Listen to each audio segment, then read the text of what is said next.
সবচেয়ে ভালো লেগেছে যখন সিনেমাটা শুরু হয়, চোখে খুব আরাম লেগেছে দেখতে, সিনেমাটোগ্রাফি সব ভালো ছিল, স্টোরি টেলিং খুব সুন্দর, আর্ট ডিরেকশন সুন্দর, আর সবচেয়ে স্পেশাল যেই ব্যাপারটা সেটা হচ্ছে যে আর্টিস্টগুলোকে সিলেক্ট করা হয়েছে তারা সবাই অনেক একদম অ্যাপ্রোপ্রিয়েট সিলেকশন এবং খুবই ভালো অভিনয় করেছেন সবাই। কোনো তো বলে দিয়েছে, আমি শুধু অ্যাড করবো যে এটা একটা ইন্টারপ্রিটেশনের ব্যাপার, লিটারেচার, কবিতা, গল্প, এবং এরকম একটা গল্প বনলতা সেনের যে গল্পটা বা কবিতাটা এটা এত সুন্দর করে বা অন্যভাবে বা একটু ডিফারেন্টভাবে ইন্টারপ্রিটেশনটা করা হয়েছে, যেটা আমরা স্ক্রিনে দেখলাম, এবং অবভিয়াসলি এটা উজ্জ্বলদার একটা বিউটিফুল ইন্টারপ্রিটেশন।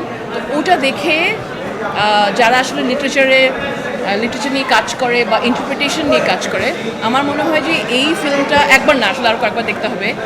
দেখলে তারা অনেক মজা পাবে এবং তাদের ডেফিনেটলি একটা অন্যরকম একটা চিন্তা আসবে এই কবিতাটা নিয়ে। সোহেল মণ্ডলের কাজ অসম্ভব ভালো ছিল না, আমরা এটা বলছিলাম, আমি আর কোনো একসাথেই ছিলাম, এবং সোহেল মণ্ডলের কাজ আসলেই খুব ভালো ছিল।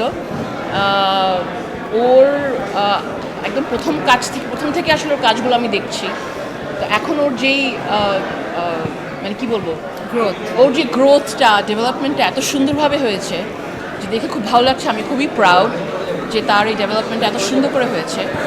আর আরেকটা হচ্ছে যে ওই যে যেটা বললাম, আবার রিপিট করছি, যে ইন্টারপ্রিটেশনটা, to answer your question, Banalata সেনের যে এই সুন্দর একটা ইন্টারপ্রিটেশন যেটা করলো, যে কি আসলে আছে নাকি নাই, কিসের মধ্যে আছে, কিভাবে আছে, কার ইম্যাজিনেশনে কিভাবে আছে, এটা খুব সুন্দর করে একটা ইন্টারপ্রিটেশন দেখানো হয়েছে।